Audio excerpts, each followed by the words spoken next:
Okay, I'm your host, Dr. Inferno, the host of DoomMentoMori, where the occult, apocalypticism, true crime, and parapolitics intersect. Joining me today is my guest, Recluse, aka Steve Snider, who has been researching and writing about parapolitical high strangeness since at least 2010. He is the host of The Farm and the curator of the Vice Up blog. He is also the author of the splendid book, The Special Relationship, Epstein, Trump, and the Secret History of the Anglo-American Establishment. Now, on tonight's episode, we're going to primarily go into post World War II intrigue and history. A little operation known as Gladio, with an emphasis on the Italian years of lead. The operation was based primarily in Italy, but not exclusively in Italy, often taken its initial name from the sword that was used in gladiatorial games and fights. And this extended much beyond the reach of of Italy. Stay behind fascist paramilitary units, robberies, murders, and the whole series of criminal activities were used by the Western intelligence agencies, primarily the Anglo-American establishment, i.e., the MI5, MI6, and CIA, to ensure the Soviets would not extend their influence over post World War II regions, which were seen as vital economic blocks and political blocks. Starting in the late 60s and extending into the 80s, Gladio, which had largely dissipated with its potential traces, potentially linger in its handiwork, can be seen, especially within the militia movements in the 80s and 90s, white supremacist groups such as Adam Waffen, and even the Proud Boys. So, did Gladio ever end, or did it simply change forms? With all this stated, I bring you the great Recluse, aka Steve Snider. Well, thanks for having me on, Doc. It's a pleasure to be here tonight. Absolutely. So let's get into some Gladio. Tell us exactly where exactly did Gladio originate, and who was the brainchild of this plan of Gladio? Well, if you want to get into the, kind of deep origins of it, it really went back to the Second World War, and it's always been sort of closely related to the development of what we would now think of as special operations forces. And when in the World War II era, it was the OSS that had a monopoly on these kind of forces. The military didn't really have a lot of interest in covert operations at that point in time. Generally speaking, most of the special operations forces would have been like commandos, the people that you would Yeah. use for raiding parties and that kind of thing. And they would have been used to fight small wars, colonial wars and so forth. So going into World War II, we are going into the process of trying to take back continental Europe from the Nazis, and there had been, resistance movements that had been set up in a few of the major European countries, most notably France. You had like the Maquis that were active there and so forth. And it was thought to send in some of these units to help rally these forces and commit acts of sabotage and assassination and Yeah. generally mire things up for the Nazis in preparation for the invasion. And eventually, this kind of developed into a formal operation that the OSS was running in conjunction with the British Special Operations Executive, the SOE, and an early version of the Special Air Services. And the operation was known as Jedburgh. It's important because a lot of the people who would later kind of turn up in Gladio and some of these other, stay behind armies were veterans of Jedburgh. Probably one of the most noteworthy ones was General John Sinklob. Actually, the recently deceased General John Sinklob, the son of a bitch, finally died at 100 years old, I think last week, if I remember correctly. So he had been a paratrooper, going all the way back to this era. You know, Alive to pass on his legacy, I guess, to Michael Flynn and some of these other more recent characters. But anyway, so you have all the whole thing with Jedburgh, and then you had kind of something similar going on in the Pacific theater of the Second World War as well. Of course, MacArthur basically cock-blocked the OSS from a lot of the Pacific theater. So it was more informal there. You had, a lot of the army kind of commandos that had stayed behind after the Japanese had taken the Philippines, who linked up. You also had Burma, where there were some of these actions too, with the famous Merrill's raiders and that kind of thing. But again, it depends on the sources that you look at.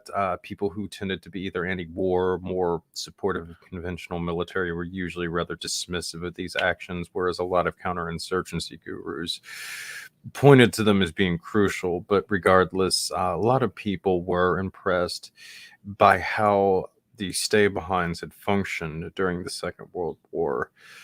And almost immediately, literally, within weeks, of the Second World War in Europe coming to a close, there was already a feeling that we had to start doing something like that to contain the Russians, or the Soviets as they were known during this era.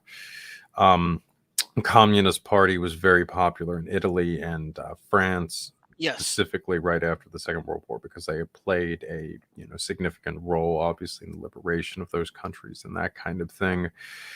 France specifically was the one, though, where we really were looking at, and that I think was probably where the first true stay behind was set up. It was known as Plan Blue, and Recluse, initially, if I may interject here, you can a go lot for of it. people don't know, but France actually is the origin of fascism. That's actually where fascism first originated. Came from people like Charles Morris, and that's exactly a lot of the influence in Mussolini came from people like Georges Sorel. It came from some of those particular kind of people like Proudhon. So a lot of people don't know this, so that makes complete sense that that would be the hotbed of a lot of the stay behind armies. Oh yeah, yeah. As we kind of get into like the ideology too, we'll sort of see that a lot of it is French. And kind of getting to your point too, prior to the Second World War, in France, there was a fascist movement, more of a clerical fascist oriented, I guess, secret society or something to that effect, that was active in France during the 1930s, that was known as Les Cagoules. Lekku was very important to all of this, and really, it was a significant network behind, the power behind the throne, so to speak, in France for a lot of years after the Second World War. Really, with multiple political parties. But Le Cagou, they were started as a secret society during the late 1930s. There is some pretty woo-woo history about the origins of them, being based out of Martinism and Synarchy. There was probably some Synarchist connections, and certainly it does appear that there was a kind of Masonic influence in the structure and so forth, but I don't know, that they really went into any kind of in-depth occultism or anything of that nature. What they did do very effectively was wage a terror campaign and essentially start preparations for a fascist coup in France during the late 1930s. They had some degree of support from the French military, which is another significant aspect. A lot of these stay behind armies usually worked in conjunction with national armies to some degree.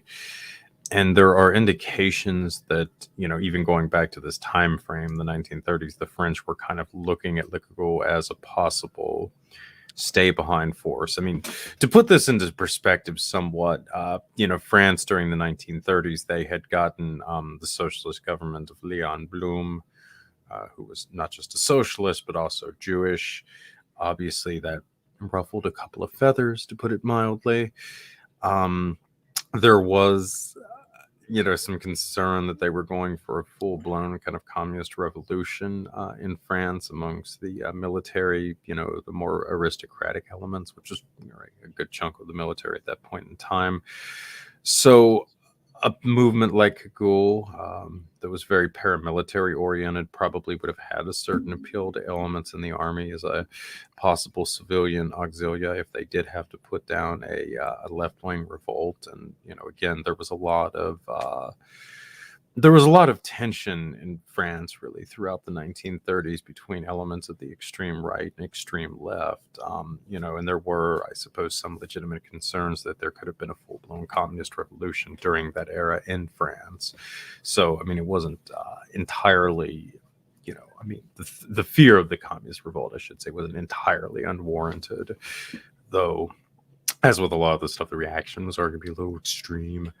But anyway, Le Cagoule wasn't just getting backing from the French military either. They also had ties to Mussolini and the Italian secret services. And, again, this is also sort of unfolding against the backdrop of the Spanish Civil War, which when many of the Western powers were participating in, the Italians and the Germans were backing Franco, and then of course the British were kind of covertly, along with the Americans, backing the Republican forces. And Le Cagoule, they were deeply invested in arms trafficking. They actually had stockpiled massive amounts of weapons across France in these arms caches and so forth. Again, in preparation in the event that they had to either put down a socialist revolution or stage their own coup d'etat. But they did end up trafficking a fair amount of these weapons to Franco as well, probably with the support and encouragement of the Italian secret services, and probably the French ones as well, for that matter, or at least elements of the French military. So, if you're familiar with the stay behind, you can kind of see how a lot of the structure that was later used in Europe was arguably kind of already being put in place in France with Le Cagoule. And that's, even kind of down to the, the presence of essentially like a secret society, more or less being used as a coordinating body. I mean, this is, again, a kind of another odd feature of a lot of these entities that we see time and time again. So, right there it is at the beginning. It's kind of odd considering, don't mean to interrupt, but that's kind of odd too, considering that, in Mussolini's sort of Italy and in, Hitler's Germany, Freemasonry and secret societies were kind of outlawed in most cases. But we see consistently, such as with P2, and maybe I'm not too familiar with the La Cagoule, but we see consistently, like you stated, that secret societies are kind of the secret element in mobilizing and planning a lot of these stay behind armies. I find that aspect kind of interesting, considering also I believe the lodge system in Italy itself is kind of different. The P2 lodge has kind of a two lodges in one, which I believe was the central focus when it was founded by Mazzini. But go ahead, I digress. Go ahead. Yeah, no, and again, it makes sense because, I mean, secret societies are very effective for, organizing covert movements. I mean, obviously, they have a lot of experience with this. I mean, in the case of, some Masonic orders, literally centuries of it. And conversely, I mean, a lot of fascist regimes who had partly come together or come to power, modeled or not being outright outgrowths of secret societies, understood how effective that they, could be for a revolutionary means to an end. So, again, it would kind of stand to reason that you would want to take away the potential avenue that brought you to power in the first place for rivals in the future. So, there you're gonna go. Yeah. But anyway, so like with Le Cagoule, so you're kind of getting into the period now, like the late 1930s. They staged a couple of terror attacks, which they had originally tried to set up as being perpetuated by the socialists. And this was sort of in preparation for what was going to be a push on their part to, stage a kind of quasi-fascist government. But the Cagulards were never super enthusiastic about the Germans. In fact, they were sort of hoping to kind of found like a like a clerical fascist axis with Italy and Franco's Spain to sort of counterbalance Nazi Germany and the UK at one point. But for various reasons, a lot of people didn't want that, and the French military was also less enthusiastic about a coup by the late 1930s, as it kind of seemed like the socialist threat had dissipated somewhat. So it didn't work out, and the French authorities made a decent effort to try to round up the Cagulards. This was, I think around like 38 or something. A lot of the hierarchy were sentenced to prison, and they were put there. They weren't like cases heavy sentences, but at least they did kind of do something. But they found themselves released, not very long afterwards. Again, we're getting into the point now where France is at war with Nazi Germany, so it was kind of like, well, these guys are killers. They know a thing or two. We might as well try to see if we can enlist them for the good of the nation. And like I said, they weren't especially enthusiastic about Nazism. So, by and large, the Cagliards opted to side with the French Republic at the early stages of the war. And then, obviously, France lost. That put them in a bit of a dilemma. A good chunk of them decided to stay and collaborate with the Vichy regime while sort of doing their best to obstruct the Nazis. I mean, they weren't obviously going to work openly against the Nazis by and large, but generally would try to at least ensure policies were as pro-France as they possibly could. There were a few Cagliards, though, who were very enthusiastic Nazi supporters. And then there were some ones who had decided to back the Allies. And this ended up being quite an advantageous position for them to be in after a while. And it was probably a big part of why they were able to wield so much power in post-war France, because they really had impeccable contacts throughout a lot of these different networks. I mean, obviously within the French deep state or whatever, that probably goes without saying. But I mean, also they had a lot of contacts within the U.S. and British intelligence services, and also within the German one as well. So, they had a pretty broad network that they could draw upon. In the years leading up to the war, they were very much a kind of proto-militia type outfit.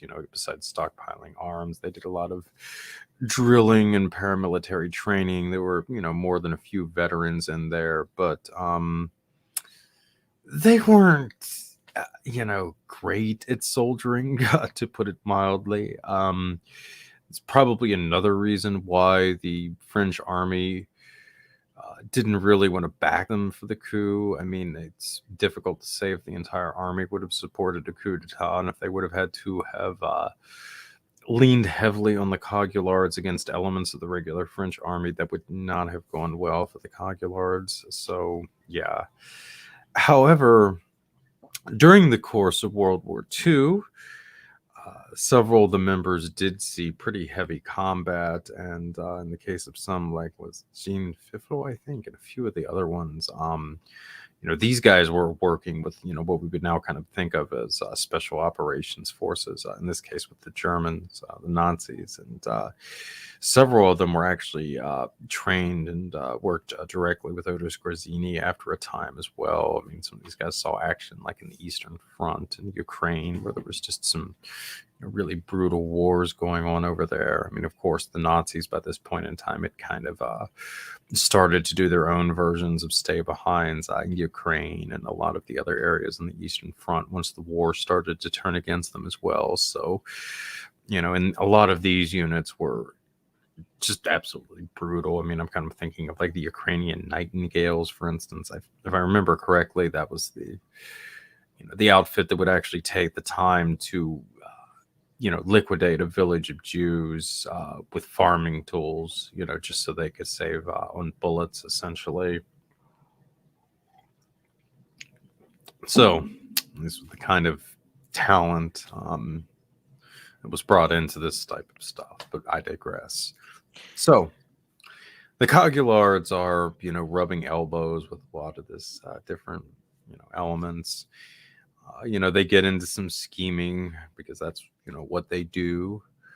It seems like at one point they were trying to overthrow oh gosh, I can't remember the head of the French government, but that didn't work out. It led to one of the founders essentially being arrested and executed. They also seem like they played a role later in the assassination of Admiral Darlan, which occurred not long after Operation Torch. That was the Allied invasion of North Africa.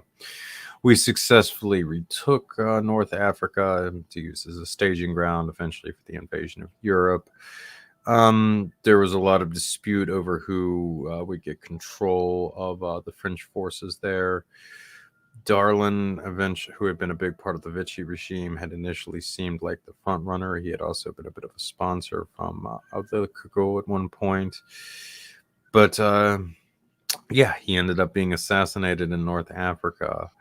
It's an interesting event. There's quite possibly people who were involved in the assassination of Admiral Darlan, who later turned up in the Kennedy assassination. It is sort of an interesting precursor to all of that. And again, it has a presence of the Cogullards in it as well. They have a tendency to turn up in a lot of assassinations over the years, another fascinating aspect of them.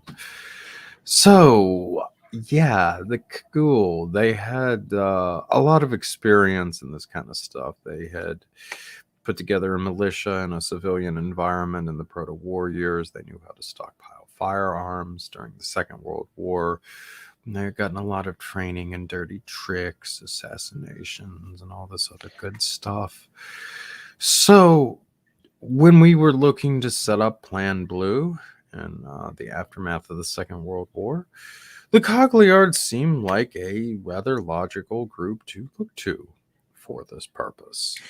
Now, could you So, go into that a little bit? What exactly is Project Blue? Plan Blue, that was Plan essentially, Blue. again, with Gladio, that was the name of it was only the name of the Italian component of these state Yeah. and I think actually Gladio was only the name of a particular aspect of the Italian one. But anyway, Plan Blue was the name of the original French stay behind, and eventually it was superseded by another one. In fact, at one point we're kind of getting into like late 50s, early 60s. There were essentially two stay behinds at that point. There was the kind of old Cogullard one, that was tied to the U.S. and the British operators, and then you had the De Gaulle stay behind that had been set up, the SAC, essentially to sort of serve as a counteracting force to the Anglo-American stay behind. Oh my goodness! But anyway, I don't want to jump too far ahead. But anyway, Plan Blue, that was the initial, it was, I think, the first technical stay behind that was really set up by the British and the Americans. This was like right in like January 1946. And I think work on it had already begun before then. I mean, of course, they already had kind of the Maquis network, and like I said before, you had all the Jedburgh people and stuff. So it was already a lot of infrastructure in place for this, even though we did ultimately end up using a lot of the Cogullards and not the Jedburgh people and the Maquis, because in the case of the Maquis, there were a fair amount of communists who had been involved in that. So again, the Cogullards were also seen as a bit more reliable, at least in theory. They got a lot of training early on in Franco's Spain, and that was kind of where we were housing some of these units initially, so that in the event the communists did kind of try to come to power, they could pour across the border. And it seems like fairly early in the game, like around 47, 48, they again, had hooked up with Scorzini. And this, sort of served, I think, in a lot of ways as the nucleus for the stay behinds that would spread across Western Europe during kind of the late 40s, 1950s. Scorzini was also a big part of training the German ones as well. And another sort of interesting thing about that, is also the foundation of Le Socal, which is really important to the broader history of the stay behinds. So, okay, you have like the Bilderberg group, which everybody is probably aware of at this point. I mean, it's practically like a pop culture staple, thanks to Alex Jones. Le Socal grew out of Bilderberg around 53, 54. It was, originally kind of designed for Franco-German rapprochement, or at least that was the official explanation given for it, though I increasingly do not buy it. In the early years, it was pretty much all continental Europeans involved with it. As such, it pretty immediately took on characteristics that were a little distinct from Bilderberg. It was much more Catholic-oriented, a little less obsessed with free market capitalism, and more just generally kind of aristocratic. There were basically 5 founding members to it. There was what's his name, Giulio Andreotti, I believe, from Italy. There was Jean Violent and Anton Panay from France. Panay was a big figure setting it up, so sometimes it's referred to as the Panay Group. And there's Konrad Adenauer and Franz Joseph Strauss from Germany. Virtually all of these guys were either members of the Sovereign Military Order of Malta and or Opus Dei. So, again, from very early on, there was the presence of this really reactionary strand of Catholicism. Well, let me ask you about that in terms of, okay, just to get into that, how much involvement do you know directly that maybe the Vatican had in some of these stay-behind armies? Well, again, I'm getting to that, but yes, I think it was quite extensive. I mean, really, when we were gazing upon Western Europe, looking for partners, in all of this, we basically saw 3 elements in Europe that we thought were reliably anti-communist, only one of them being legitimate, and that was the Vatican, and specifically a lot of the more, not that, like the Jesuit wing necessarily, but the really hardcore, I mean, the Knights of Malta, Opus Dei, Legatus, oh gosh, what is it? The one from Mexico. Oh, I cannot remember the name now off the top of my head. But yeah, I mean, a lot of those kinds of groups. So yes, it was very much a part of that. And then the other elements were organized crime, the Cressisian Brotherhood, some of the Italian syndicates, a lot of the other ones, because, I mean, mobs, a lot of things, but they're firm believers in the system of free enterprise. It's also kind of a de facto secret society as well. Yeah, that too. And, finally, you had all the Nazis and the ex-fascists and so forth. It was, again, reasoned because, if for no other reason, because, there were bounties on their head from the Soviets and so forth, they could at least be trusted to be reliably anti-communist, though that obviously was not the case. All right, so, Le Cercle.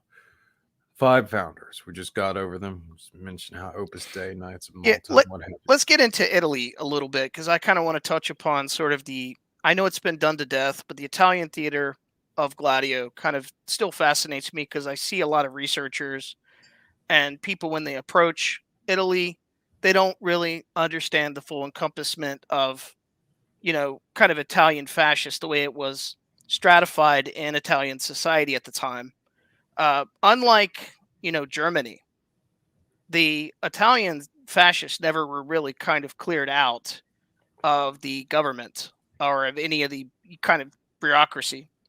They still were there. They're still part of the military, and they played a very instrumental role that I believe with Angleton. And we will find out later, if we do talk about it, people like Julius Evola and Borghese were instrumental in kind of establishing these kind of fascist networks across Italy all the way, mainly, primarily in northern Italy itself. And even there's a weird sort of synchronization of left and right sort of dialectics that was done with people like Franco Freda and Stefano Dia Chiaie. We learn about that from the years it led. What's your comment on that? And before you answer that, what do you think about Angleton? Do you think he established, kind of like Dulles did in Germany, with the Galen networks? Do you think he established sort of the Italian networks? Do you agree with that? I see a lot of historians say that. What, the Stay Behind network? Yes. No.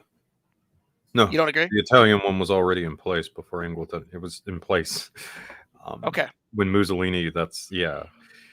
if I could get back to my point with Le Cal for one moment, Yeah, I go think ahead. that'll elaborate a bit what you're kind of getting at here. Okay, so you have the five members here: Andradia, Adenauer, Franz Joseph Strauss, Jean Violet, and Tom Panay. Now, these five men also have another interesting thing in common with one another. They were also essentially the heads of the stay-behinds in their respective countries. I don't know for a fact if this is the case with the French partners. Anton Panay, I haven't really found anything damning about that, but Jean Violet was definitely a Cogulard and certainly knew many of the people who were involved with the original Plan Blue and then kind of the continuation of the stay-behinds in France. Adenauer and Franz Joseph Strauss had direct control over a lot of the German stay-behinds in the early years, and I think Strauss had actually maintained control of them for quite a few years afterwards. And again, in this case, Otto Skorzeny had played a big role in setting them up. Now, getting into the case of the Italian one, there had already been sort of quasi stay behind set up there by Mussolini, I think around 43 or something like that. And it was known as the Anello, I think, Anelo, if I remember correctly, but it stands for the ring. And basically, it was transferred over to elements of the American security services in the aftermath of the Second World War. And Adenauer eventually ended up in control of this. His control of it cannot be firmly established until the 1970s, but it's most likely that he had it probably by at least the early 1960s. For people who are not familiar with Giulio Andreotti, probably butchering the pronunciation, but he was a major figure in Italian politics. He was sort of what is the P2 guy who's been a big guy? In Italian politics. Gelli, right? Lucio No, Gelli. not Gelli. The one who was like I think he was the prime minister like 2 or 3 times or something like that. Oh, I know his name. I know his name. I know who you're talking about. Andronauer was like essentially Andradia was like essentially the Cold War era version of this guy. I mean, I think they called him the Divine Julius in Italian politics because of his uncanny ability to continue coming back no matter how many scandals he was implicated in. And it was probably because he was the one who was managing these stay behinds for like a lot of years. So basically, you're left with a situation where you have this group, Le Cercle, that was essentially set up as a coordinating body, as far as I can tell, for a lot of these stay behinds in continental Europe in the early 1950s. And in the case of, really the Italian, and I suspect probably, I mean, the German and obviously the French ones as well. I mean, a lot of these stay behinds had precedent in forces that were already kind of set up during the Second World War. So in a lot of cases, I mean, the Americans and the British, they really just had to sort of update some of the existing rings and really push out, honestly, a lot of the people that they had collaborated with during the Second World War because of the uncertainty in regards to their feelings towards communism. So yeah, I mean, it was kind of this. And then obviously too, as we kind of talked about before, you also see sort of the presence of the Vatican in this from very early on as well. And I suspect that, I mean, the Vatican, again, I can't prove any of this definitively, but I mean, the Vatican was probably a major broker in all of this. And, again, the fact that virtually every one of the people controlling these networks in the early years was the Knight of Malta or Opus Dei, to me strongly implies that probably the Vatican was who was ultimately tapped to run these networks on behalf of the Anglo-American intelligence services. And then the Vatican delegated these responsibilities to national politicians that they believed were reliable.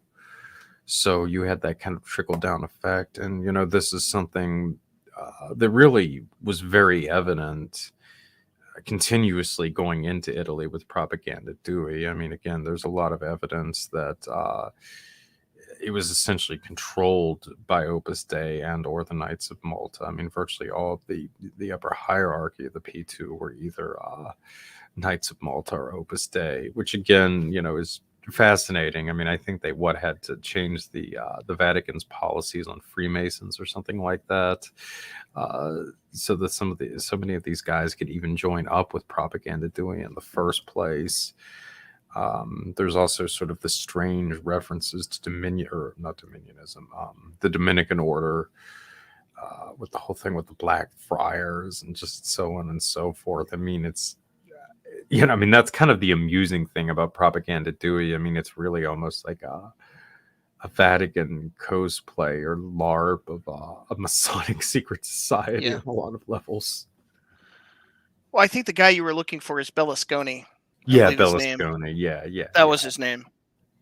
What do you think about like the whole kind of jailbreak from Borghese and sort of the dynamics, let's say in the years of lead, where it seemed to me from my own research, it seemed like both the left and the right were kind of controlled. And often I see a lot of people investigating into the years of lead. They never touch upon the Red Brigades. They never talk about people like Brother Machine Gun. I'm pretty sure you're probably acquainted with Brother this. Machine Gun. Oh, yeah. And they never talk about the Hyperion language school, which also trained a lot of people like Carlos the Jackal, the RAF, the Red Army faction. And it seemed to me like that was kind of the version of the leftist agenter press, as as was to many of the fascist groups.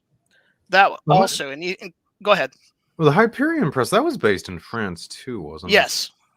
Okay, yeah, that makes sense.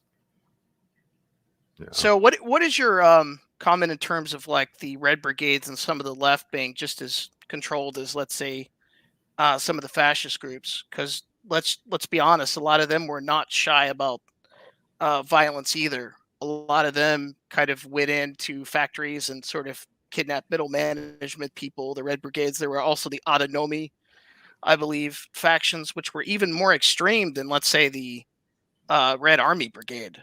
So what's your comment on that? Yeah, I mean, I think very much so. And I mean, again, it's kind of interesting.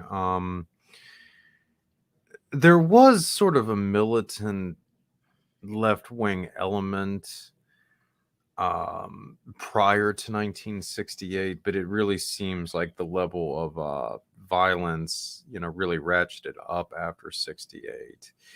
Which was also the time frame when the years of lead. Aldo Moro. Yeah. Aldo Moro is really where it started to intensify. And just to add to that, the guy that was in the Red Brigade, I don't know his name, who's still, I believe, jailed in Italy, made a statement that he believed that there were other actors controlling the Red Brigade while he was in jail, and they diverted a lot of the, intensified a lot of the terrorist activity that the Red Brigade participated in. And I find this kind of interesting. Although a lot of people, I don't really want to take sides on this issue per se.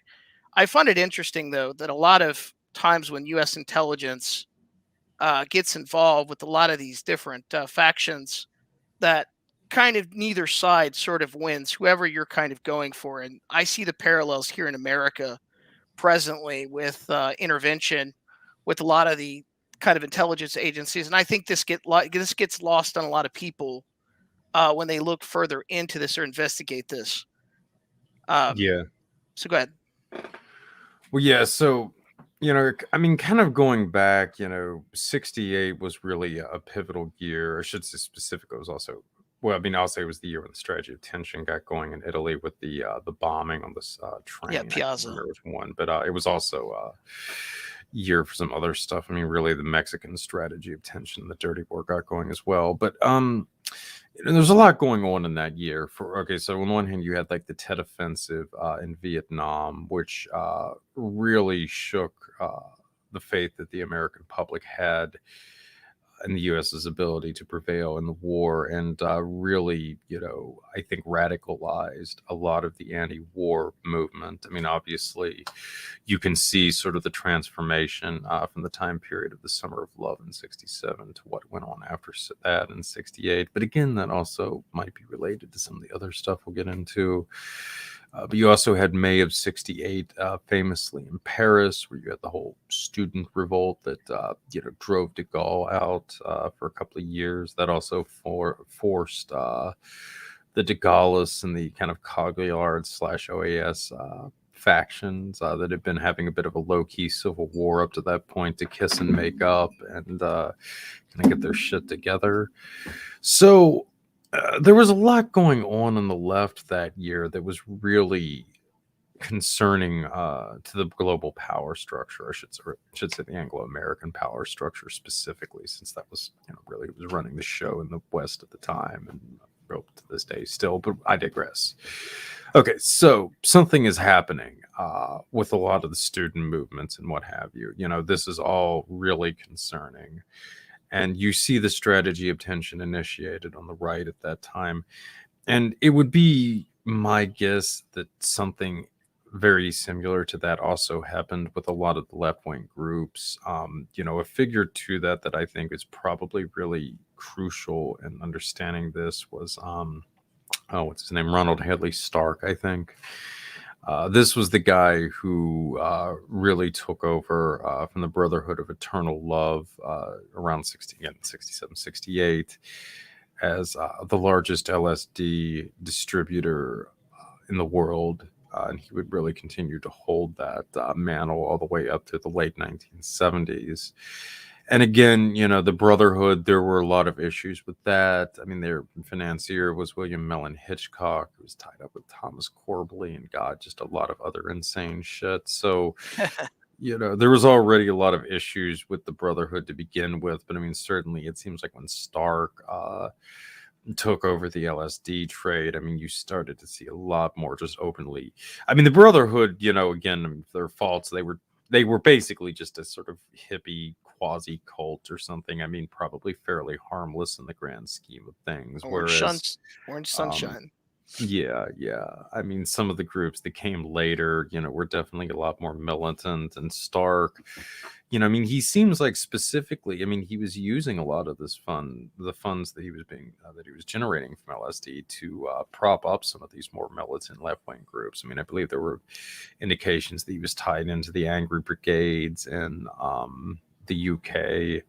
He had links to the Red Brigade in Italy. I believe he potentially had some ties to the Hyperion Language School. It's been a while since Really? I don't quote me on that. It's been a while since I've read David Black's book on acid, but Stark was definitely like in that whole milieu during this time. And I mean, again, he's funneling all of this money with LSD, and it's the thing with Stark that's really interesting too. And I think that this actually became really a major point getting into the 80s with these stay behinds. But Stark was actually getting a fair amount of his LSD from the Soviet bloc. And I think it was like specifically Czechoslovakia, if I remember correctly. They were the primary financiers of a lot of the Red Army Brigade. Yeah, I that's don't what know I'm if there's saying. I don't know if there's a correlation there, but could be. Yeah, no, I mean, I think so, because I mean, when you sort of get into the 80s, I mean, that was like when the drug trafficking, amongst like the Eastern and Western intelligence services went into overdrive. And it was really evident, I mean, with the Afghan conflict, what the Soviets were involved in, because I mean, a lot of the heroin, that the Northern Alliance was using to generate revenue. I mean, it was being smuggled through Turkey, and then I think it had to go through like Bulgaria or something like that. On its way to Italy. So where it ended up in the hands of the mafia. And this is kind of where, you get into some of these connections that Gelly had, with some of the Eastern intelligence services in Bulgaria and so forth. And I mean, having looked at a lot of this kind of stuff for quite a few years now, I think that this was really part of a long-term project that the Anglo-American intelligence services were involved in. That really kind of goes back to the stuff like the World Commerce Corporation and what have you, and some of the things that I get into in a special relationship. But it was basically the gangsterization, if you will, of a lot of the Eastern Bloc intelligence services. I mean, don't get me wrong. They would have been fools to have not participated in the drug trade. There's just too much revenue to not be involved in it in some capacity. But I mean, I really think getting into the late 60s, there was much more of a tendency on the part of elements in the US and the UK intelligence communities to turn a blind eye and start letting some of these Eastern Bloc intelligence services make a little bit of coin off of the drug trade.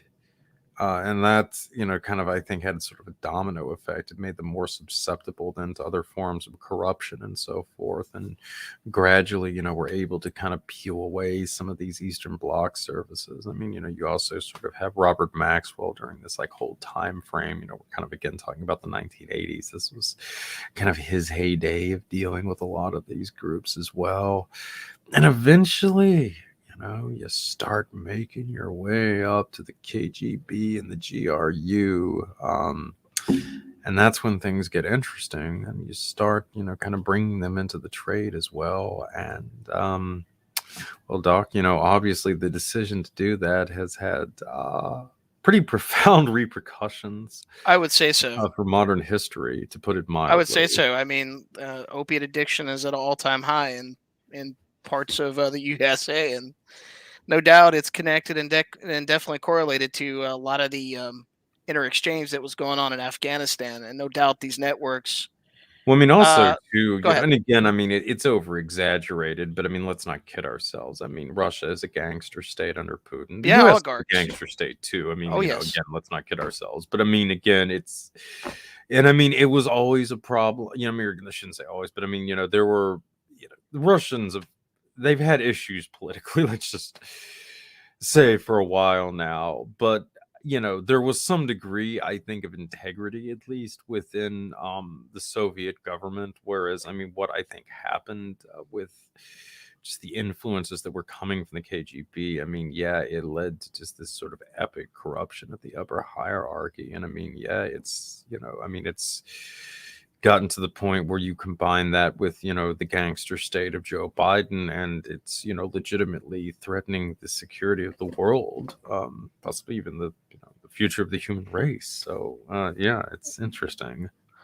Well, let me kind of redirect the conversation a little bit, Recluse, and ask you, do you think that the intelligence agencies, when they were conducting these Gladio experiments, sort of this is where they learned how to construct and set up fake businesses, banking, and also maybe even, let's say, fake sort of groups to just cause sort of a chaos in around like Europe? Because it seems to me, when I study a lot of the Gladio stuff, not just in Italy, but in Belgium, and with their connections to people like Detroit and other various different, like the Barant, I believe the Barant brothers. I believe there's like all kinds of weird occurrences that's going on, not just in like fascist groups, but it seems like they just employed a whole bunch of motley crew of like criminals that just wreaked havoc in Europe.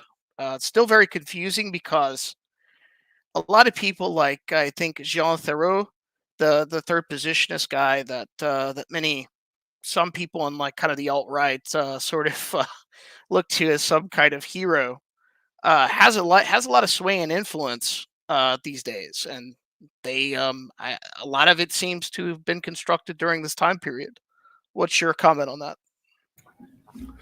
Well, I mean, I think a lot of it, I think, really goes back to the British more than anything, and in terms of just use of front companies, and well, just in general, I mean, this kind of more eccentric approach to some of the assets that they use in the field.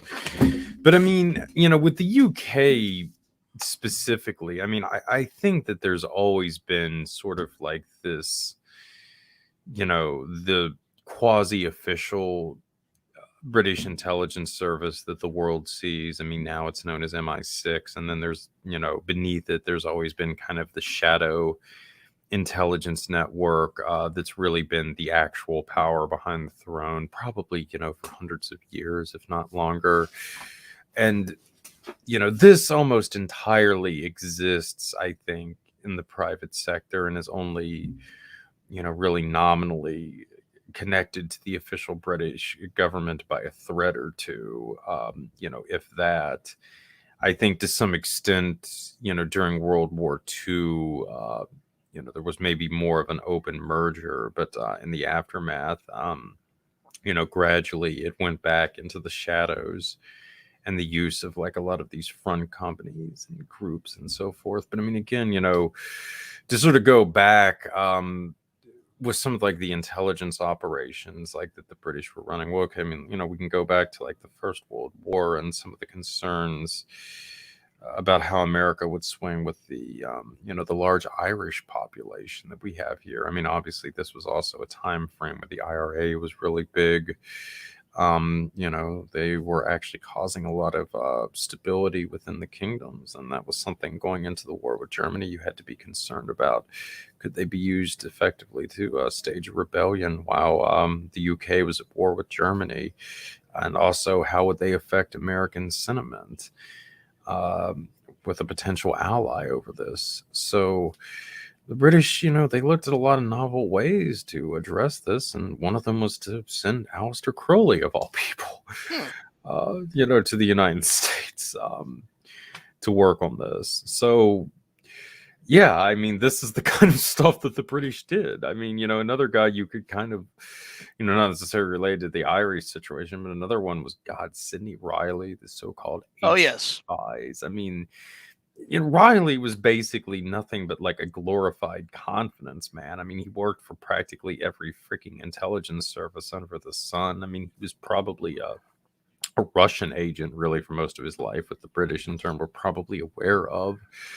I mean, just the British have always used just this really kind of eccentric approach to assets in the field and these just odd organizations. I mean, again, I think I mean, a compelling case could be made that, I mean, Crowley might have been sent into the Golden Dawn as well, because I mean there were also pretty strong pro-Irish sentiments within some of the members there too, supporting independence. So I mean, there was always this just really strange approach to this kind of stuff, I think, in the UK.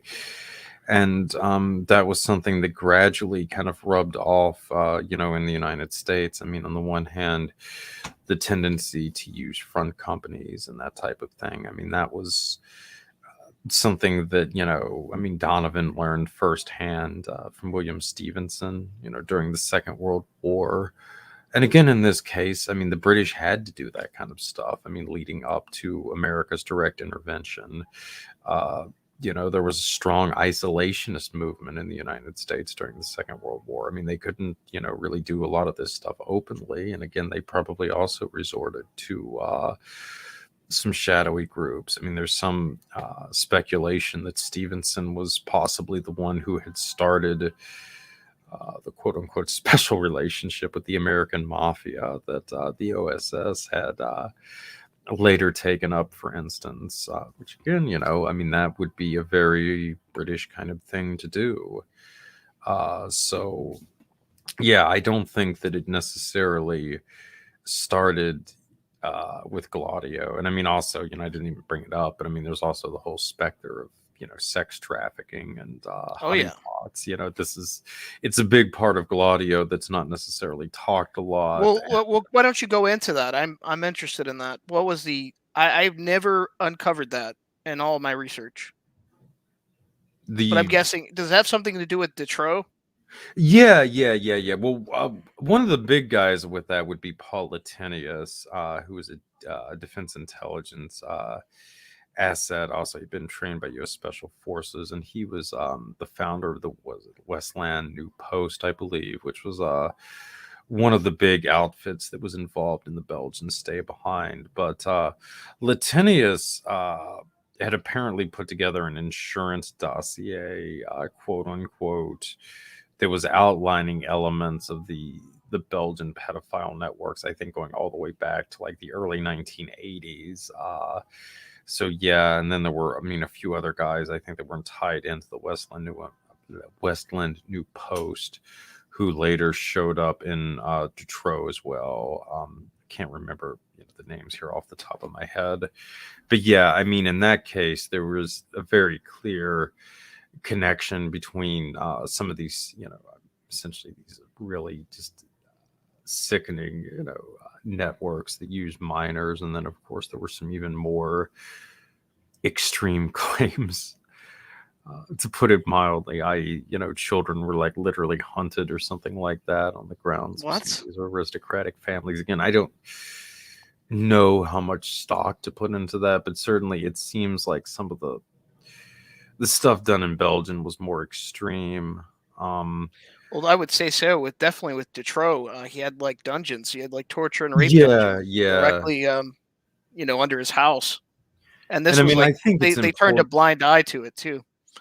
And I think it's important too to sort of point out. I mean, again, obviously, as Detroit shows, I mean, this kind of stuff happens, but I don't, necessarily know how common it is. I mean, when you look at something like Epstein's network, for instance, there's some speculation about like some of the stuff on the island and what have you. But the bottom line is there's really no hard evidence of any kind of like occultic activity that I've seen thus far. And, again, most of the girls that he was using were generally around 16, 15, that kind of, which again, it's wrong. I'm not trying to rationalize that, but I mean, I'm not aware of him prostituting like a 9-year-old or something like that. I mean, so it seems like he was catering to a different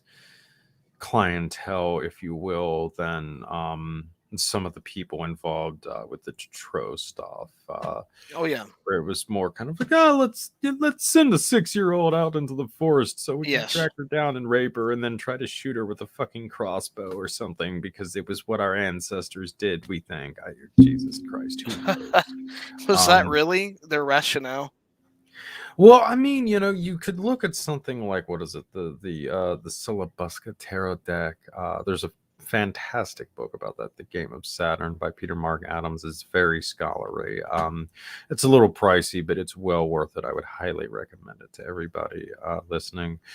It's really the most compelling evidence, at least that I've seen, for some kind of elite cult that's been passed down, specifically the Syllabusca Tarot deck, which had its origins in Italy, as you're probably not shocked to hear. Yeah. It's one of the oldest tarot decks in existence that we're aware of. There are copies of it, I think, going back to the 15th century. The artwork is extremely provocative, to put it mildly. It's mostly based on figures drawn from Roman history. There's a lot of obviously Roman generals and also a lot of Carthaginians present in it, as well as Alexander the Great and a few figures related to his campaign. But it should be emphasized, the deck is very much militaristic in character, and certainly the family that sponsored it, I think it was the Diestes or something, it was one of the black nobility. Again, these were men who spent most of their lives at war. They were not feminine, dandies who sat around drinking wine and looking at marble statues or something. These were men who spent most of their lives in combat. They had killed people. They had probably felt a lot of blood on their hands in their lives. They were hard men who were interested in practical solutions in many cases to Machiavellian politics and military affairs. So this was the kind of people that were drawn to this kind of deck. Okay, to make it clear. So that's something that's important, because when you get into, getting into kind of contemporary times of, possibly hard evidence of some kind of blood cult and what have you, I think a lot of it strongly points toward it being of a militarist, or coming out of the military, or some way linked to the military. And certainly it kind of seems like this has always been the case, at least in Western civilization, for quite a few centuries now, but I digress. But okay, so the Sola Buscatera deck, okay, it's got all these Roman military figures in it, and the Carthaginians, but there's also these allusions to the Carthaginian practice of the bow. child sacrifice. Several of the cards are quite graphic and implicit in this regard. There are also images in it that are strongly homoerotic in nature, and could be conceived of sexual acts involving boys who would be considered minors. So Yikes. there are some very strong implications in this deck that it was, essentially kind of codifying certain magical rituals that were practiced amongst elements of the black nobility. And we have found the only full deck was in Italy that's still intact. So let me ask you, Recluse. So you actually believe that black nobility is actually a thing? Well, yeah, I mean, I don't know that there was, again, some of the more outlandish stuff about it, is highly debatable. But I mean, I don't really know that there was a dispute that the, historic Italian aristocracy was sort of referred to as the black nobility. I believe the theory is they're Phoenicians. That is like, yeah. I believe that's one of the theories. That's Webster Tarpley, I think, floats. I mean, I think it's probably a little broader than necessarily just the Venetians. And yeah, I mean, I don't want to go too far into some of the more speculative aspects of black nobility. When I'm saying black nobility, I'm sort of speaking more generally here. I get it. It's a catch-all. But but with the deck though, again, we've found elements of the card, or we found cards from the deck, copies of the cards, not just in Italy, but in a lot of the other major European centers, including London and Hamburg, which are obviously two major cities over the years for a lot of esoteric orders and so forth. Also, the D'Este's family were members for a long time in the Order of the Garter, I believe it was, which is an English secret society you don't hear talked about a lot, but it's been I never heard of it. Long time. Yeah, it's been around since like the Renaissance. It was tied up later in the Rosicrucian fervor and so forth, which again, is, well, it's suggestive. The deck, was very much sort of an early instance of what we would now think of as Hermeticism. I was just going to ask that. I was going to talk about Turin. Turin was a hotbed for the Hermetica being translated. That area. It's deeply steeped in astral magic, which is what we would kind of think of now as scrying. The whole notion that you can draw down spirits and so forth. Obviously, this later became a thing. There's a lot of different variations with it, but astral magic and theurgy were very popular, kind of going into the late Renaissance, into the Age of Enlightenment. So, I mean, that's something that you see that kind of turns up also with people connected to the Rosicrucian fervors. So again, there's also that tie to the Order of the Garter. You have John Dee, who was rubbing elbows with some of the people tied in with that. And also in Germany, you had the glorious Bohemian Brethren and the Moravian movement and some of this other stuff, which... the Bogomils. Yeah. Well, the Bogomils were... that was earlier. But yeah, that was... See, I mean, a lot of this stuff, it kind of went back, okay, to like the collapse of Byzantium, okay? That was really important because a lot of this sort of weird Hellenistic and Gnostic stuff, it never really went away in Byzantium. And as the Eastern Roman Empire's fortunes waned, you start having like the Blogomils and some of these other characters, they started to pass this knowledge back into the West, and Italy became a major recipient of it. And then gradually it started to spread out. So, you can see this sort of lineage through Hermeticism in a lot of these different sects that show up with this sort of astral magic. And then in the case of like the Moravians, there was also, at least it seems very strongly implied that there were, by the mid 18th century, some just really weird sex magic stuff going on in this too. I mean, well, some of the Moravians, I mean, they actually were a member, or they were employed by the British East India Company, and they actually did, witness actual tantra in India. So I mean, they did know some of this stuff. I mean, the actual lineages to that.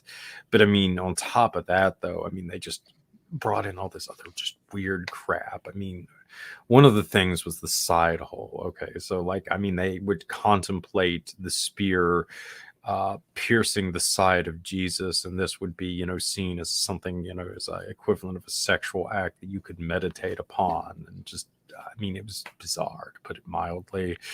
But even some of this stuff, like the, use they had of like agape and what have you, I mean, this crap was like later adopted by Crowley and what have you. So I know this is a bit like kind of rambling here, but there is No, it's fine. I actually wanted to ask you a little bit about the occultic aspects of some of the Gladio stuff.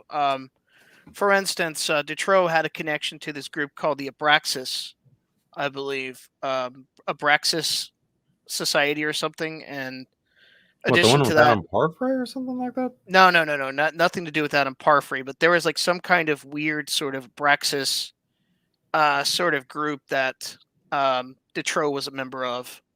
And in addition to that, it seems like in northern, of all places, like in Northern Ireland, there was like psychological operations going on where they were using like Satanism as a means to sort of psych out the Catholic population.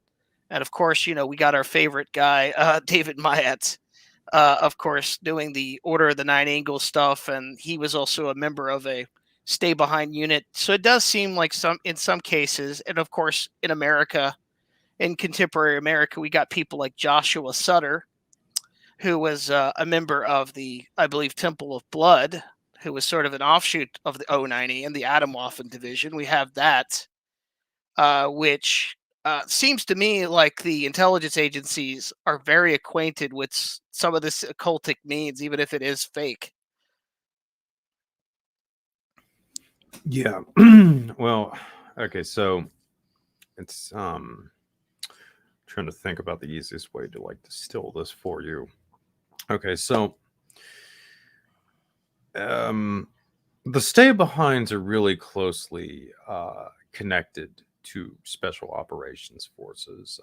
In fact, that was actually why theoretically we created the Green Berets in the first place.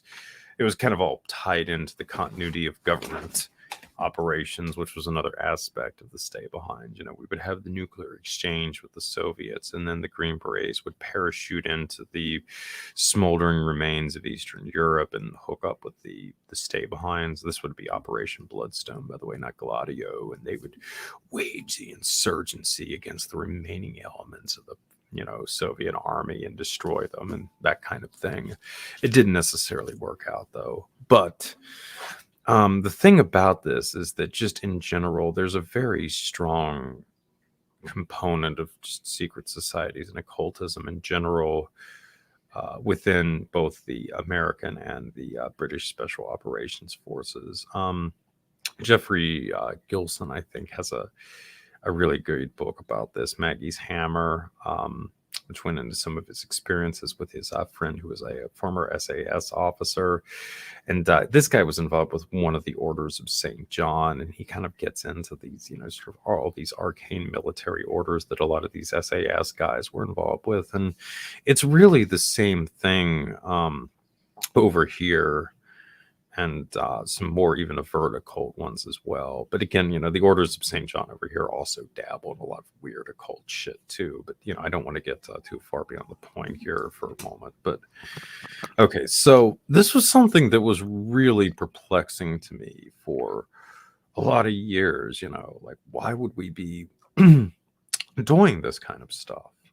Or why specifically, were like so many of these soldiers involved in like a lot of this kind of like weird occult stuff and what have you.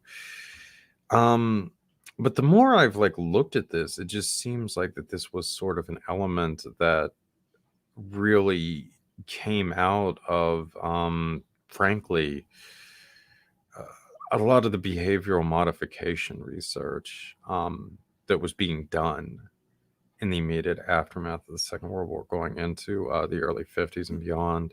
And this is, again, this is even before MK Ultra. I'm talking about like the OG stuff around like Project Bluebird and what have you. Like one of the first ones, was Pelican, which was developed by the Navy, and that was later kind of brought in as a part of Bluebird. But by the 70s, Pelican was being used, to groom, a lot of like the Navy special operators, and it was just horrendous. It was like a full-blown MK Ultra kind of thing where you're strapping people into chairs and clamping their eyes open and showing them these just violent imagery while you're drugging them so that you're, theoretically turning them into more effective killers, right? But these programs were doing a lot more with that. And one of the weird things is they're researching just tons of magic and occult stuff and what have you. Okay, so for example, the OG precursor to the Army Special Operations Command was an outfit with the name of the Office of the Chief of Psychological Warfare, because they love these freaking stupid names like that. Okay, so it had like a full-blown research detachment to it, and it started funding all kinds of crazy crap. Like one of the first things that they were looking at was Adrena Puharich, okay, who was probably also an early guy in the Navy program, Pelican. But Puharich meets with people from the Office of the Chief of the Psychological Warfare. And I think within a couple of weeks of that, he has the so-called seance that changed the world. This is the one where he channeled the Nine, which eventually a full-blown cult developed around, involving like Gene Roddenberry. It was kind of brought into Star Trek and all this other crap. But again, okay, Puharich, he's being sponsored by the precursor to the Army Special Operations Command, and also at the level of the DoD, the precursor to the Special Operations Command. And it didn't just stop with him, man. Okay, so like by the 60s, they had their own full-blown research outfit, the Army Special Operations Command. It was called the Special Operations Research Organization, or SURO. And they were like funding studies like on witchcraft and magic in the Congo. They were looking at this kind of stuff with Vietnam, looking at like soothsayers and all this other stuff. There was a ton They're of studying Paleo Mayombe. It quite possibly. It would not surprise me, but yeah.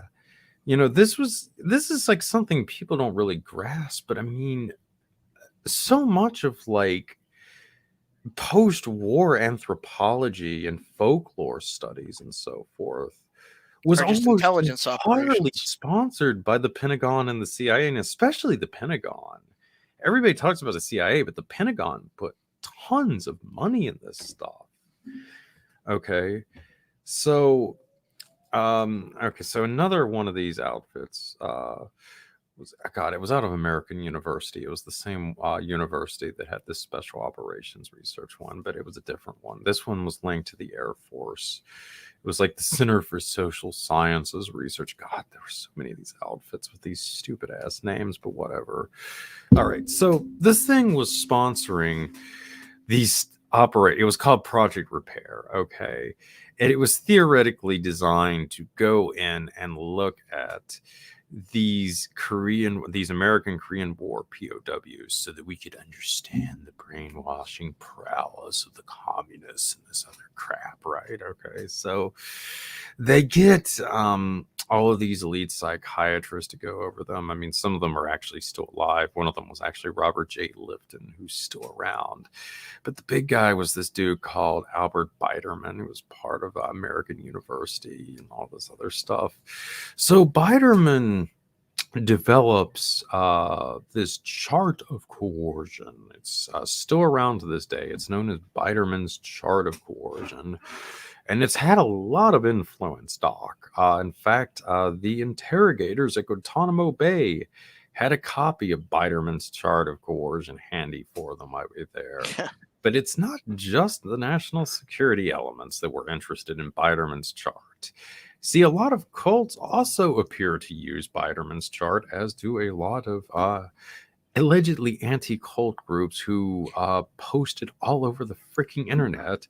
So I find that interesting. I don't mean to interrupt you, Recluse. I find that really interesting that there's quite an industry for anti-cultists and counter-extremists, and they kind of utilize the same sort of techniques that that you Isn't it though? mentioned and you When you described. think of a guy like Robert J. Lifton, who's a big anti-cultist, who actually, Shinrikyo. He did a book on Shinrikyo. Wrote about various different cults. I started to notice this when I started to look into, extremist groups and cults and sort of apocalypticism, and sort of I wanted to understand, what is the dilemma that causes extremism? What causes this? What is it, a social phenomenon? Is it like kind of intrinsic to someone? Is it biological? I wanted to understand this, and yes, he was one of the people I sort of turned to and read his book on Shinrikyo.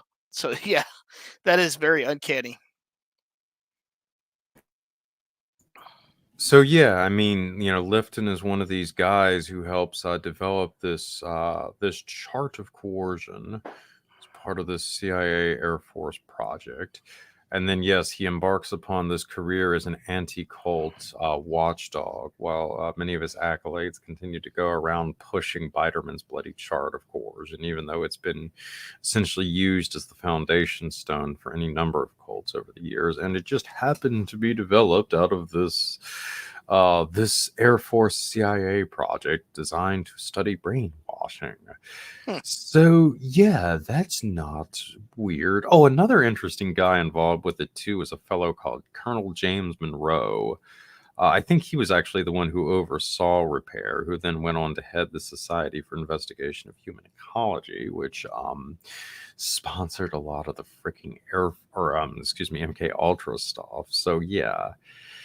So, you basically have this environment in the 1950s where we're setting up these stay behinds. We're setting up what we would now think of as modern day special operations forces. And we're doing a lot of this really weird behavioral modification research. Okay.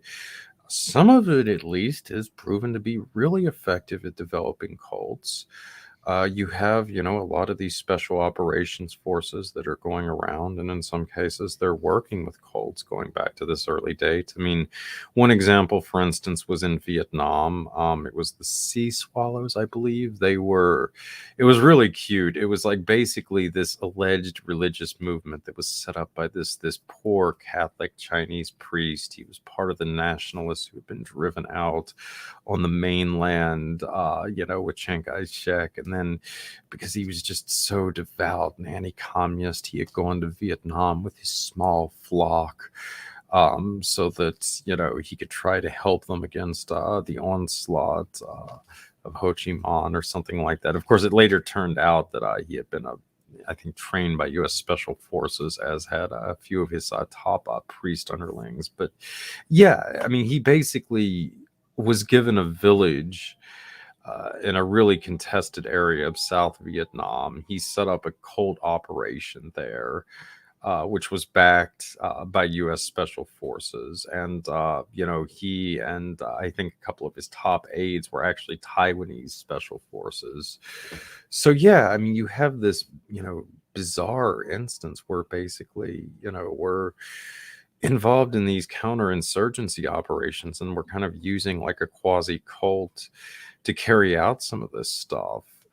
I had sort of alluded to earlier, but again, when you're looking at something like Belgium and this Paul Latinius guy, I mean, a lot of people focus on being a DIA asset, but I mean, he was also trained by U.S. Special Forces. And, again, this isn't something that we talk about a lot, but this is a big way that the U.S. uses to maintain influence over the militaries of a lot of other countries, because in many cases we do train a lot of their elite forces, and specifically, that's used as an inroads to develop close relationships with a lot of those elite forces. So then, I mean, a guy like Latinius goes out and sets up this quasi-fascist or not quasi, full-blown fascist organization, West New Post, which again seems to be tied into this weird cultic stuff as well. Um, yeah, I mean, if you really sit back and look at this stuff, you can see a reoccurring pattern here. And I mean, again, it's also obvious with something like the Order of the Nine Angles. Again, Yep. it's a stay behind. Again, it's working with, I think in that case, they were working with the SAS or something. But I mean, yeah, it's more special operations forces. It's another freaking Have you stay looked in behind. like the Temple Oh, of Blood? Have you looked in like the Temple of Blood stuff recently that came a out? I little bit think of in it. 2019. It has all the benchmarks of like the stay behinds that Detro and Myatt and many of these other groups of people. Same trademarks. You kind of see the handiwork and handicraft of much of the stay behinds in that situation as well. Yeah. And I mean, again, it's, this has always sort of been like a reoccurring theme with a lot of the stay behinds. I mean, and I think obviously it would be delusional, I think, to believe that we wouldn't do this here domestically, or that we wouldn't look at using, potentially not just militant right wing groups, militias, and so forth, but we would consider using full-blown cults. And a lot of my research has strongly indicated that this was very much the case, specifically with the Sovereign Order of St. John or the PatCon. Shipshin Knights of Malta. They seem like they really were the sort of American version of Propaganda Dewey for a lot of years, and they were, essentially a cult on some levels with a lot of very weird beliefs, and they also had a lot of ties to some of the early special operations forces as well. So, One guy in particular they had a connection to allegedly is Robert Depew and the Minutemen. Have you heard of them? oh Recluse. yeah. No, it seems like they tried to have William Potter Gale more or less take over the Minutemen by like the mid 1960s. But I mean, it's okay. I'll tell you something about the SOSJ that's not really well known, because you could only really find it out if you're going through some of the documents of like Pedro Del Valle. Okay, so Del Valle was, pardon me.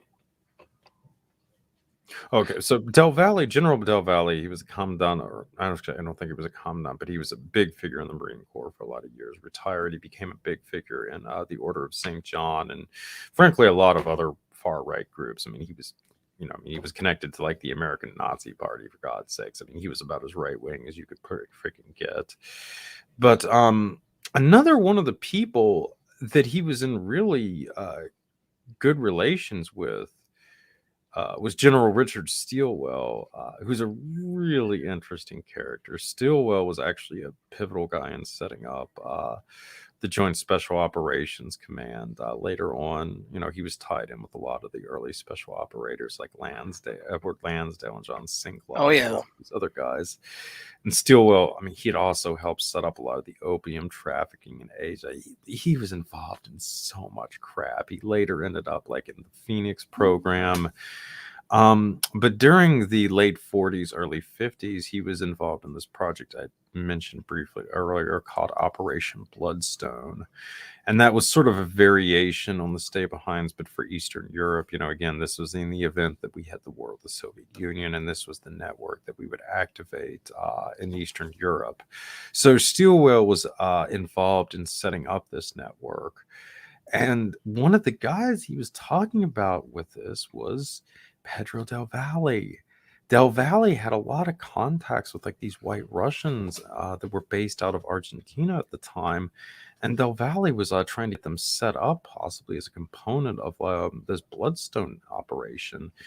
that Stilwell was setting up along with Frank Lindsay for the early CIA, or actually it would have been the Office of Policy Coordination at the time, which is really interesting. I mean, again, I'm, Stilwell and Del Valle, in the, letters I have of Del Valle's, I mean, in between, talking about using like these Russian assets. I mean, they're talking about, spending, their Christmas together with their families and stuff like that. So, I mean, it seems like they were pretty close. So, yeah, again, it's another one of those really interesting things. So the Valley was actively talking to Steelwell, a man who was involved in freaking, Bloodstone and Phoenix, which, again, are, related to this Gladio kind of stuff. And then Del Valle just happens to end up becoming a major poobah and a group that appears to very much be kind of an American propaganda Dewey. I mean, yeah, that seems to stretch coincidence a little bit, Doc. Not really, when you think about it, considering the fact, like, Yaki had international sort of connections, was being pursued by intelligence agencies, and actually did form a lot of links with later groups that would extend all the way into Russia, even. So it's not that far of a stretch, in my opinion. Oh yeah, no, that was a big part too of what one of the big things the SOSJ was really working on, at least allegedly. I mean, especially with like Golanowski, Mikhail Golanowski. I mean, he was another sort of kooky figure who ended up in the Order of St. John. Of course, he claimed to be Alexei Romanov,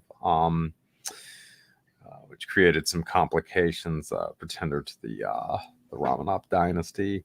But prior to these kind of theatrics, he had been a Polish intelligence officer. He had defected during the early 1960s, and there's a lot of question as to his legitimacy. Angleton was actually famously opposed to him. One of Anglican's staff, Herman Kimsey, had later defected and signed up at the Order of St. John, and then bizarrely had kind of made it his life's mission to try to prove Golanowski's claims that he actually was the Romanov pretender. So there was kind of that weird element. But Golanowski, kind of going back to the late 70s, he claimed that he still had an extensive presence within the Soviet intelligence services, and that they were in the midst, basically, of staging a nationalist revolution within the KGB, which again is, it's really interesting in terms of how some of this stuff worked out later on. I mean, we know, now this is right around the time where the KGB was talking about perestroika. They were really the ones who opened Russia up, the free market system, so forth. This is when, as I've been talking about earlier, you start to see really the wholesale gangsterization of, the Russian security services. And I mean, you also, people like Golanowski, I think you were also seeing people who were targeting these, sort of traditionalist orthodox elements that were still prevalent within the intelligence services as well. So, it kind of, this is, again, to me, one of just the absolutely fascinating things about this subject, because it does sort of provide you with a worldview, a very unique worldview into how we triumphed in the Cold War. And a lot of it was through these Gladio networks, and a lot of this just, really sly subversion, using criminal elements, using psychological warfare, elements of cultism. It's the kind of stuff that, I mean, would almost be unfathomable to normal people to think that these things were such crucial aspects to all this. But I mean, it really was. Well, I suppose that America you can consider kind of a nation that's basically a conspiracy theory LARPing as a nation. That's what I Yeah. like to consider America from its very inception. Well, I mean, we did have our first Illuminati scare during Jefferson's era, if I remember correctly. So it's been kind of ingrained in our culture for a while now, and it's a big part of why I think that conspiracy theories were used quite extensively by the intelligence services for the purposes of psychological warfare here, beginning in the Cold War. Definitely, it definitely has some power. Just to briefly touch upon something, I kind of glossed over it when I was talking about Italy, but are you acquainted with the Monster of Florence? Oh yeah, the serial killer. Yep. Do you think that has any connection to Gladio the same way kind of Detroit has a connection to? Because it does kind of show I some of the definitely similar. think so. I mean, the problem with the Monster of Florence, is really getting, I think, reliable information, at least in my case, in that in English. It was embellished. I mean, there is like a little bit of a problem concerning it was Yeah, because I embellished. think like what the only what full length English account of the Monster of Florence was written by what Preston or Desmond Preston or something like that. He was like one of the authors who wrote the novel The Relic. I don't know if you guys remember that, but it was a pretty cheesy. Yes, I remember that cheesy movie Yeah, from the this is the 90s. kind of guy, that that was a pretty Yeah. cheesy like monster movie, and this was the guy that was tapped to write a book about the Monster of Florence, and this is the only really like full length account of the Monster of Florence available in English, at least as far as I'm aware of at this point. And Preston definitely very much tries to downplay the possibility that there were any kind of linkages to this, kind of stuff that we've been talking about. But it's like, come on, I think Gelly's villa was like in Florence, right? Or Yes, it was. it was just, I mean, so much of this stuff was like unfolding like, the same time frame. I mean, Gelly was like right there, like knee deep in it. It just, to my mind, obviously based on what we know about what was going on in Belgium, it seems very compelling that there were some kind of links. But like I said, sadly, we just don't have reliable sources on Do, this available to us in English, at least. Here's an interesting angle. Are you acquainted with a guy named Franco Freda? Do you know about him? I think I've heard the name off the top of my head. He's the guy that was, they believe, one of the main architects behind the Piazza Fontana bombing. I know everyone likes to say Okay, yeah, CIA yeah. was I think I know what you're involved, talking about. Yeah. but Freda is actually still alive. And what's interesting about him is he has linkages to not just fascist groups, but to PLO, Palestinian Liberation groups. He also has linkages to leftist groups because at the time they couldn't decide if Freda was either a leftist or kind of a fascist. He tried to synchronize kind of similar elements together. He tried to take elements of Maoism. He took elements kind of Evolian sort of traditionalist elements and tried to fuse them together to form this kind of utopic Platonic sort of society, which he believed would come true if like Italian society was unraveled through terrorism. So he kind of fed into the whole strategy of terrorism or strategy of tension. I One thing I wonder though, as being kind of a researcher, I wonder how much autonomy some of the fascist groups had. That still kind of befuddles me in terms of looking into the years of lead. Um, just wondering if like somebody could potentially talk to him and ask him a few questions before he died. He's kind of in his 80s now, so any kind of researcher or academic could possibly go to Freda and talk to him. I don't know if he'd disclose stuff, but I think the statute of limitations have kind of run out. He'll probably take it to his grave.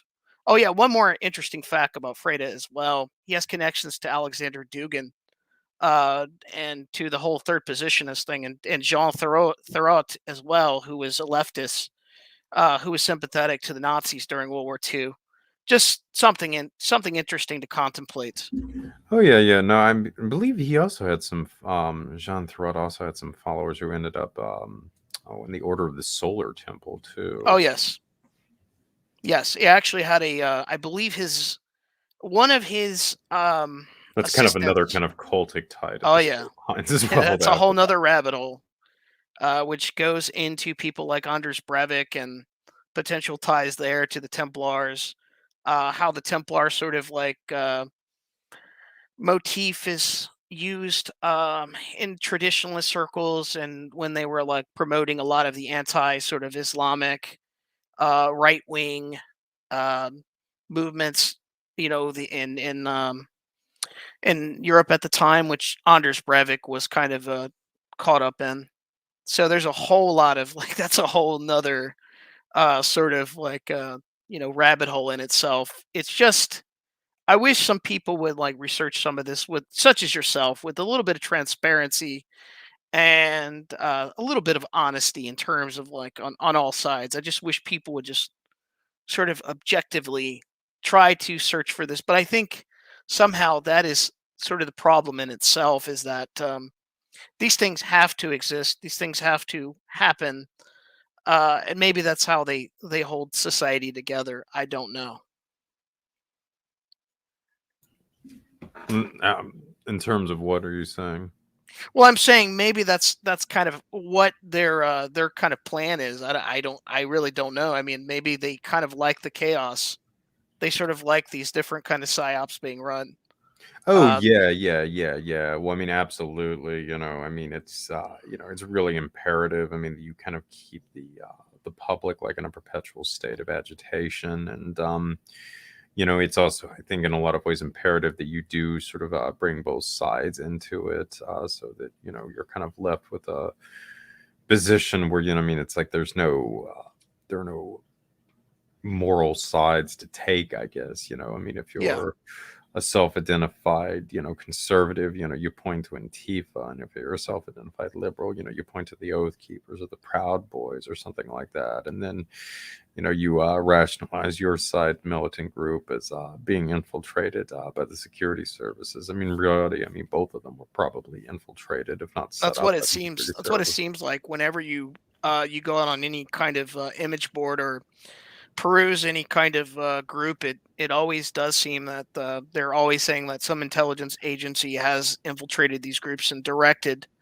And it doesn't matter how mild or extreme any of these groups are. They're just there seems to be an apparatus set up in place within America, or as you like to call the Anglo-American establishment, that just seems to be there, and it just seems to lurk regardless. Which is led me down this path to understand it further. A lot of this, like I would say, like 4 or 3 years ago, was kind of alien to me, but um, when I started to see the rise of stuff like QAnon, Cicada, and these other sort of elements, and I put it together with like the Years of Lead and Gladio and all these stay behind, and sort of the extremism was rampeting up. I said, well, there has to be really something to this, and I think your research has elucidated a lot of that for me, and it's helped me connect a lot of dots that I ordinarily wouldn't have connected. And I do appreciate that because most researchers, from any angle, they sort of fixate on certain elements and they don't reveal the entire truth of the matter. One of these people, I think you mentioned in your book, you mentioned this guy, very interesting figure. I believe his name was John Amory, was related to Leopold Amory, and he just seems to be a central person that connects all these different groups together. And he's never mentioned on any kind of Alex Jones podcast or broadcast or any other so-called conspiratainment sort of podcast. Oh yeah, no, I mean, he was definitely an interesting one. Yes, a quarter Jewish individual whose father had potentially written the Balfour Declaration, who ended up being executed as a Nazi spy, and in fact had done numerous propaganda broadcasts beamed into the UK Yeah, denouncing Lord the Haha. as being dominated by Jews and so forth. Yeah, it's certainly one of the great enigmas of that whole thing, and just when you kind of consider the influence that his brother Julian Amory would later have. Of course, Julian became the head of the Circal, which I had spoken of earlier during the 1980s. So yeah, it's that whole sort of saga with that is really quite fascinating, and again, it kind of makes you wonder. I mean, just how all that kind of came about. Yeah, it does indeed. We're kind of like nearing the home stretch. And I think you've addressed the Gladio issue and a lot of the other issues that were present, I do have a few questions from you from some people that the audience, if you don't mind felding those questions. Yeah, that's fine, man. Go ahead. Okay, let me get the questions out there. Okay, this one is, some of these have been addressed already. This person asked, like, what do you think about the link to QAnon and Cicada? Do you think that's a real? I think what they're saying is, do you think that's a real link? Yes and no. In terms of, is there a link between Q and the original Cicada? No, there is not. Though the whole thing with this is really ambiguous. I mean, my understanding is that there were actually a couple of 3301s, which Cicada, the original one, was only like a part of. But regardless, the Q connection came later from a group that had effectively game jacked the original Cicada and were posing as it, but there really hasn't been, an actual Cicada post from the original, the true Cicada, since at least 2015 or something to that effect. But this is, common, I think, with a lot of this type of stuff. A few of these more prevalent ARGs, I think, specifically were targeted for that reason. Probably by elements connected to the Joint Special Operations Command and various private military companies. But there is sort of let's just say there's sort of an underground network of this. I mean, it's been kind of revealed now to the public that Eric Prince more or less took over that death squad. I think that Dewey Carthage had put together for the CIA while Prince was running Blackwater around 2005. It had some really interesting characters like tied into that. So, there's this sort of unofficial militant network like that I'm sure Prince isn't the only PMC that has access to some of these pools. There are other ones. But, in the 21st century, so much of our lives now is revolved around social media. The national security establishment is well aware of this. I mean, they were looking at things like memetic warfare and the weaponization of ARGs and stuff like that. I mean, gosh, going all the way back out to the first decade of the 21st century. So, I mean, in some ways, they were even considering this stuff before social media really got Really? going. Oh yeah. I think the first time they started looking at memes was like around 2008, 2009 or something like that. What about the ARG concept? When did that come to their attention? Officially, it wasn't until like around 2012, 2013. But I mean, Joseph Matheny, who did Ong's Hat, reported, or at least he claimed, that the Navy had started to approach him as far back as 2000. And I mean, certainly, let's just say I can conclusively prove that at least ex-spooks were looking at ARGs by at least 2005. So the interest has been there for quite a while, we'll just say. But certainly going into this most recent decade, I mean, we could really start to see the role that social media was going to play. And I think that effectively some of these PMCs put together, what we could basically refer to as a troll army of mercenaries.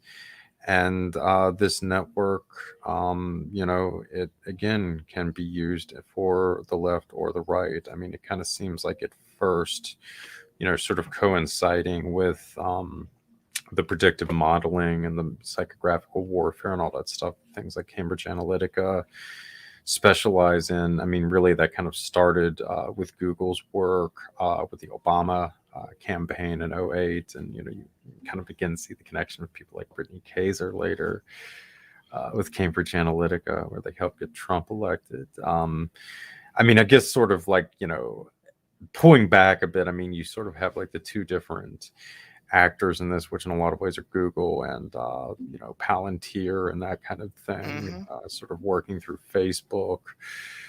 So those are sort of like your two teams, if you will, at the upper echelon or what have you, and then you sort of have groups of mercenaries, these trolls that you can use for these types of purposes. And a lot of these people were drawn from fringe cultures. Yeah. I've seen people that were connected to branches of the OTO, from 4 and 8chan, from some Discordian stuff. The Discordian stuff's really freaking weird too, guys. Yeah. But these were the kinds of people, that they were pulling into it. I mean, also, frankly, some people from the synchro mystical community too. And it makes a lot of sense. I mean, on the one hand, quite a few of these people are pretty out there. They're a little unstable. Hmm. On the other hand, though, they're really good with memes. They're really good at working social media. Some of them are really good at gang stalking and harassment and more Well, nasty let me ask. things like that. Well, let me ask you a question. One of the most enigmatic figures that kind of arose from 2016 was a guy named Weave. Are you acquainted with a guy named Weave? Because he seems to be associated both with like hacking communities, or so he claims, and also with like a lot of the fringe kind of groups, like the Daily Stormer and some of Yeah, these yeah, kind of yeah. He's white Jewish supremacist too, groups. right? Yes, yes. Yeah. Uh, what's your opinion on that? What do you think about this? And in addition to Yeah, well, he was that, an there's a guy interesting guy. named He got blown uh, up too by Gabrielle Coleman, I think it was too, who was another person who really sort of built up the whole mythos, like around Anonymous as well. yeah, Yeah, I mean, Weave is sort of like what I'm, alluding to here. yes. I think that I this thought is of him when you were talking about that I that mean, I exact think thing. that there is this sort of network of people like that. That's just sort of like free agent trolls. I mean, what I think they were talking about how we had been working maybe for the Russians or something at some point. I mean, again, we don't know how much of that is disinformation, but I mean, yeah, these were the kinds of characters, that the intelligence services started to realize could be really useful in some of their, especially like their information operations and what have you. And again, I mean, I know for some people that might seem a little out there, but again, I mean, as I talked about earlier, I mean, almost a century ago, the British were using people like Sidney Riley and Alistair freaking Crowley. We had Michael Aquino on the fucking payroll for how many years? Addition to Weave, there's another guy by the name of Ricky Vaughn. I don't know if you're as acquainted with him, but he was sort of the person on Twitter that was pushing the whole Trump campaign, and he's been associated with like far right groups, conservative groups, even some racialist groups. I would say white supremacist groups. So are you familiar with him? Because he worked for a sort of intelligence agency called, I think it was called Clearview AI, which does facial Mhm. recognition and actually pins people's political affiliations and depending on riot, what crew they're in or whatever. And this was used, I believe, to select out for Republicans, Democrats, etc. Are you familiar with him? He allegedly No, has no, not connections off the to top Peter of my Thiel. head. But Allegedly, he has connections to Peter Thiel. Allegedly. okay, okay. I think vaguely I might have heard of him. But yeah, there was sort of the oh gosh, what was it? The MAGA coalition that the John Geisha or something like that had set up. He was an associate of Teal's all the way back to like his time at Stanford. I mean, again, that's sort of what I had alluded to as Palantir. I mean, a lot of this, crap has been funded by, at least I think, Peter Thiel sort of covertly for like the last couple of years, which makes perfect sense. Peter Thiel is an OG, a tropian. He loves cosplaying and all this other Hmm. kind of stuff. I mean, his companies are named after stuff from Lord of the Rings. I think Teal has seen a LARP or two in his day, Doc. So yeah. Well, I mean, another person asked, "What's your opinion of like Steve Bannon's connection to the World of Warcraft?" Yeah, I mean, again, I mean, Bannon is another guy. I when I interviewed Adam Go Rightly, I told him, I think Bannon probably is not just a big fan of the Illuminatus trilogy. He's probably got a fucking copy with him in most places he goes to. So he likes Evola, evidently. yeah. But I mean, Bannon, I think, has probably got a sense of humor more so than people think as well. But yeah, I mean, that's kind of the thing about where I think, especially with some of the people that have really gotten into these circles in the right, I mean, why they've been so effective, I think, is because they did sort of bring this, counterculture element into it. Another one we should, kind of point to too would be Nick Land, I think, and the whole thing with like Oh the yeah, cybernetic cultural research unit. yes, neo-reactionary.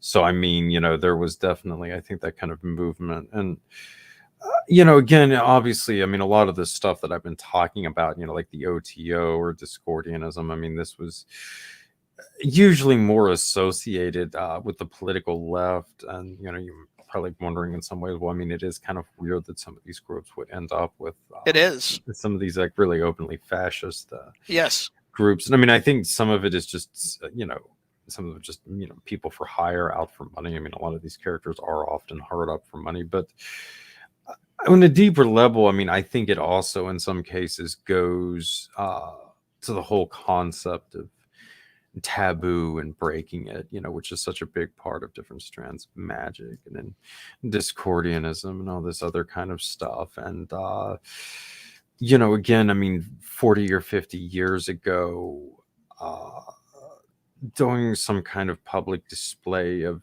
homosexuality was profoundly shocking to a lot of people.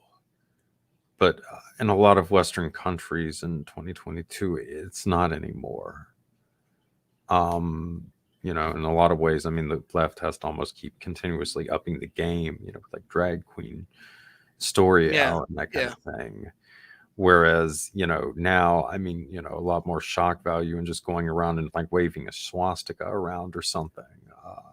And again, I mean, I'm not saying that that's, I think, I mean, a homosexual couple kissing is much, preferable to a swastika. And don't, misunderstand what I'm saying. But from the perspective of, certain strands of magic or like Operation Mindfuck or something like that, where you're deliberately, consciously trying to upend taboos and break them, in a lot of ways, you could argue that the using right-wing symbolism, far-right symbolism, is more effective at doing that in 2022 than far left is. And I think that is from that true. perspective, there is maybe more of an ideological, even spiritual component to it. It's not I don't think, in the cases of some of like the Discordians and people like that I've found involved in this kind of stuff, they're actually Nazis or anything to that effect, just so much as they see this as an effective tool to spreading chaos and other things for their own ends.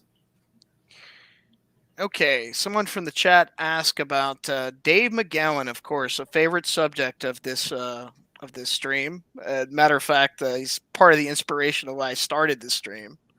What's your opinion on Dave McGowan and Program to Kill?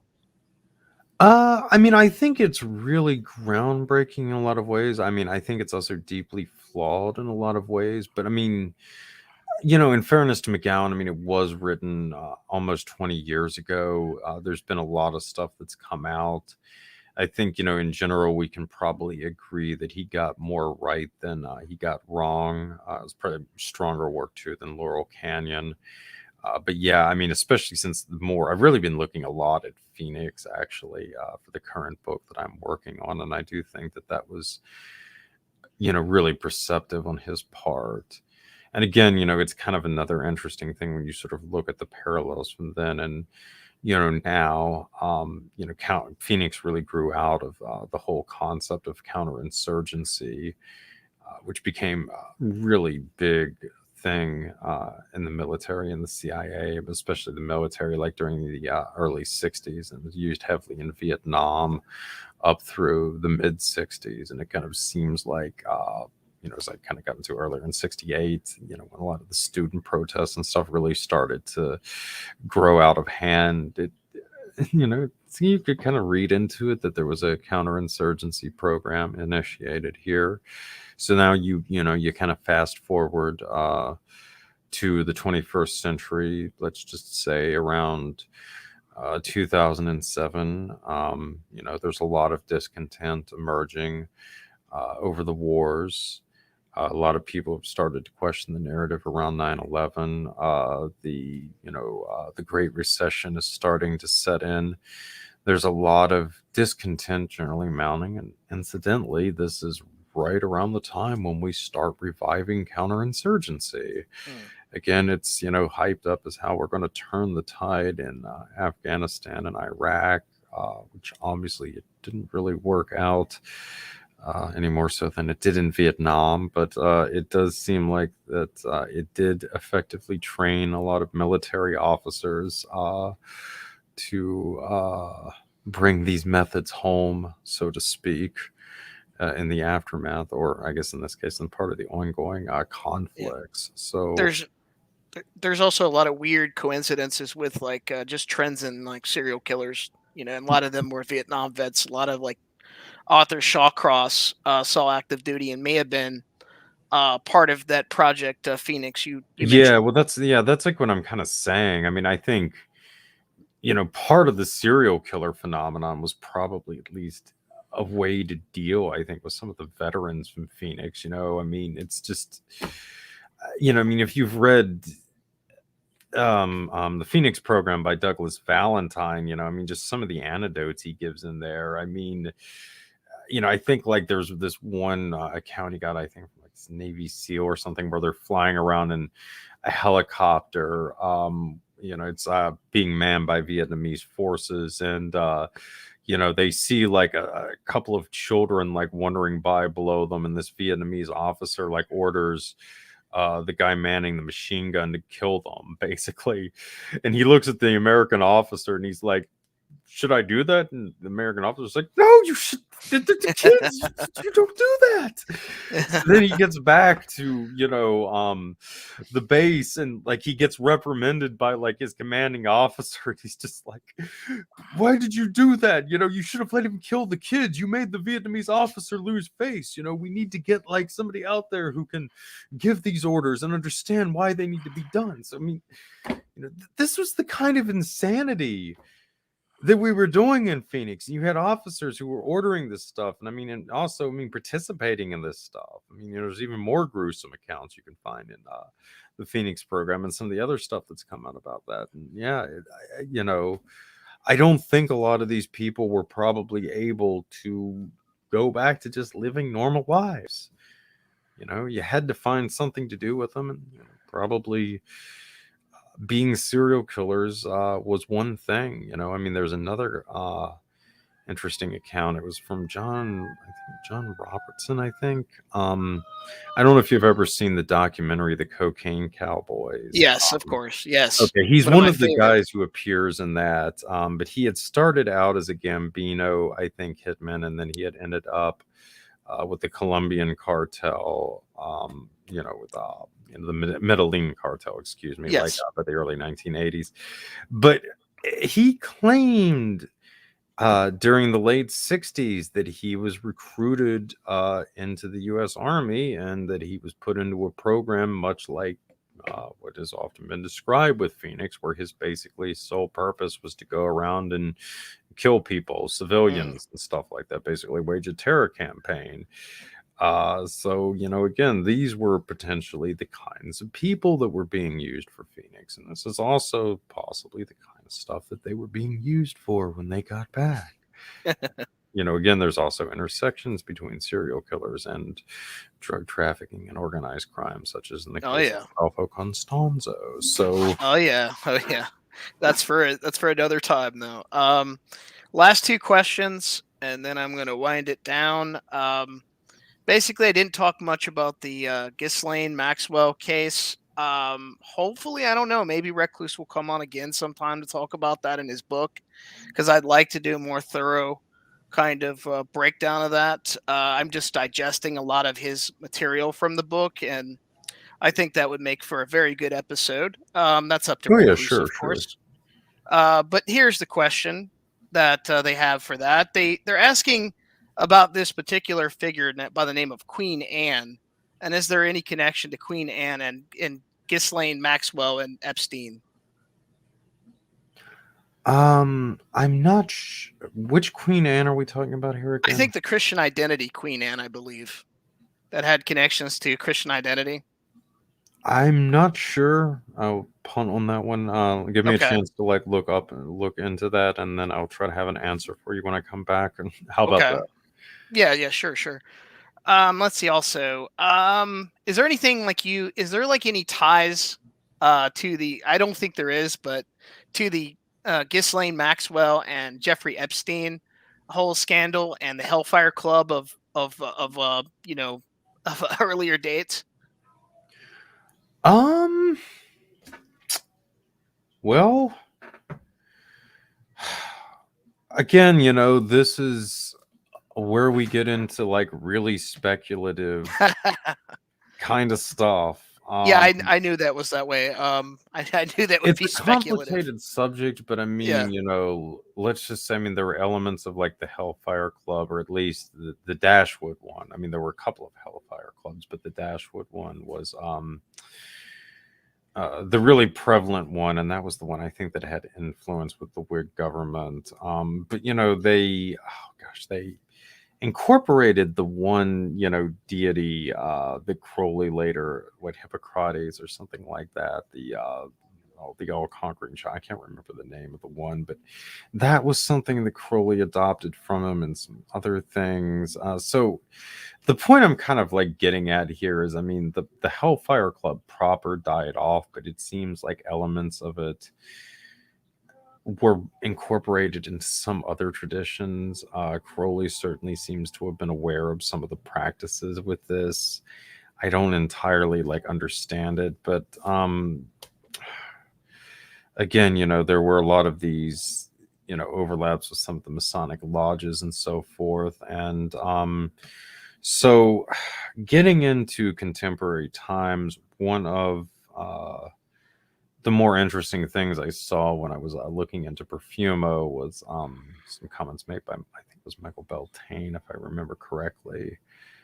But he had known Stephen Ward and a lot of these other participants, and he had essentially described what Ward is doing was a recreation of the old guard Hellfire Club, more or less. Hmm.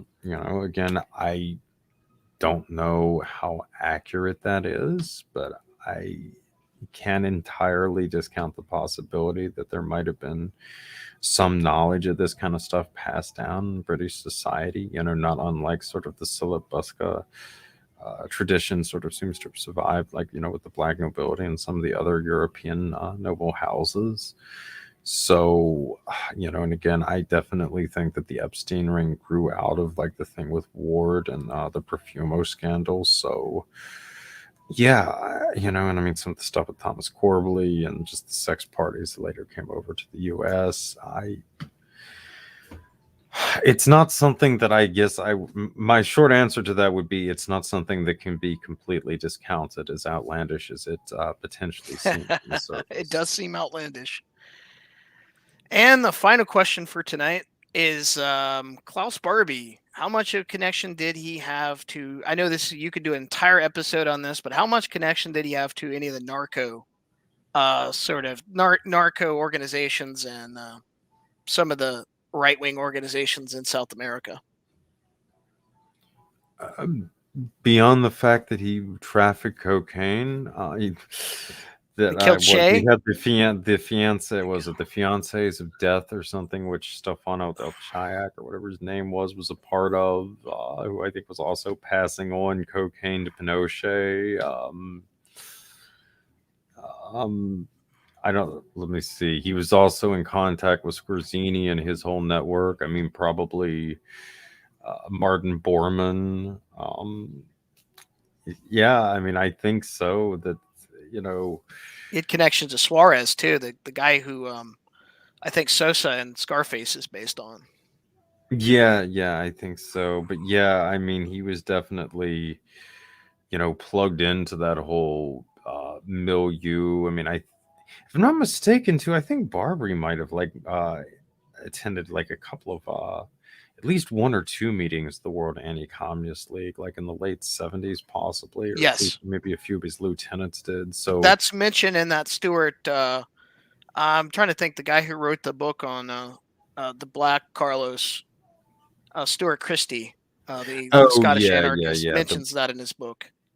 yeah, yeah, yeah, yeah. So yeah, I mean, he was definitely active there with Wackel, and I mean this whole period, especially like the late 1970s. I mean, this was like when uh, the Nazi mask just, or I should say the politically correct mask of the World Anti-Communist League, if it ever had such a thing, just totally, you know, was taken off and thrown to the curbside. I mean, this was the era where they were having like the conferences like in Argentina during the height of the dirty war, and you had like the freaking members of like the military junta there, hanging out with like Klaus and Stefano, and you had the other Nazis who had fled there from South America, just kicking back in full blown SS uniforms, regaling them with tales about the good old days. I mean, this was the whole era that we're talking about here. I mean, they really didn't even try to hide it, I think, until finally they had sent some journalists down there and had actually reported on this kind of stuff. Like, yeah, they really were wearing SS uniforms. It was the damnedest thing. Yeah. Yeah, that was like around the time when they finally were like, okay, we need to get somebody like John Sinklob in there to make it a little less fashy openly. Jesus Christ. Well, thank you for coming on, Recluse. Everybody, go out there and support Recluse. Listen to The Farm, and also get his book, The Secret Relationship. Trump, Epstein, Trump, and the secret history of the Anglo-American establishment. Do you have any other projects in the work, Recluse? Oh yeah, yeah. Well, there's the next book coming out that's actually going to get into a lot of the QAnon and the cicada stuff that I've been alluding to a lot throughout here, and also really the history of counterinsurgency, a lot of behavioral modification programs, political warfare, psychological warfare, the weaponization of mythology and conspiracy theory, all that kind of good stuff. Do you have any departing thoughts, Recluse? Just don't discount how much humor plays into all of this. Edward Lansdale was a big believer. And Lansdale was really the architect of our modern concepts of counterinsurgency and a big influence in psychological warfare. Of course, he was pretty much his whole career a Psy-War officer. Lansdale was a big believer in humor and pranks, and he actually had that aspect incorporated into military psychological warfare manuals all the way back into the 60s. Which again, if you ever wonder why the Army would tolerate somebody like Michael Aquino, well, that's kind of your short answer to it. Because it was institutionalized to have this kind of crap by Lansdale. Did Aquino have a sense of humor as well? I would certainly say so. If you've ever listened to some of his interviews or some of his threads that he did on like Above Top Secret and what have you. I mean, good God, the guy He appeared went on in like Above Top Secret? No way. yeah. He loved this kind of stuff, man. I mean, this guy was appearing on like daytime talk show in the 1980s with a Dracula cape and plucked eyebrows, demanding humanity towards Satanism. I mean, no, Aquino was definitely all about this kind of crap. So I guess they make you laugh, they stab you in the back, I suppose. You said Lansdale. I want to let you go, but man, you mentioned Lansdale. Didn't he conspire some plot about UFOs and alien invasions, along with some vampires in the Philippines? The vampires, yeah, that would probably be more of his accolades with yeah, the aliens and stuff. But you see, he was another guy who played both sides. A lot of people don't realize this, but one of his biggest backers, man, was Daniel Ellsberg. I mean, and this is like pretty much to this day when Max Boot was doing his biography of Lansdale, like in 2015, he, asked Daniel Ellsberg about Lansdale. And Ellsberg was like, I love Edward Lansdale. I was in the cult of Edward Lansdale. He was like a father to me. Again, this is like the Pentagon Papers guy. I mean, the father of the modern whistleblower, the guy who's integrated himself with all of these supposed whistleblower movements who, still claiming that he's in the cult of Edward Lansdale. Anything else, Recluse? No, I mean, I could talk about Lansdale I here know. for hours on end, I but know. I mean, I know you guys are going to wrap up, and I gotta go to bed here in a few hours so I can get up. Yeah, well, thanks for coming on, Recluse. Much appreciated. I want to bring you on some other time, man. Anytime. It's been Absolutely, great. man. Just let me know. It's been great, man. So, audience, I go support Recluse. Go read his blog, The Vice Up. He puts a lot of effort into it. He does a lot of original research I haven't heard anywhere else. I'm pretty thorough when it comes to researching a lot of this, a lot of these conspiratainment, or like he likes to call it, parapolitics, true crime, etc., apocalypticism, and I have not seen anyone that has such obscure arcade knowledge such as Recluse. And with that said, good luck and goodbye. All right, sir. Well, you have a good evening, and thanks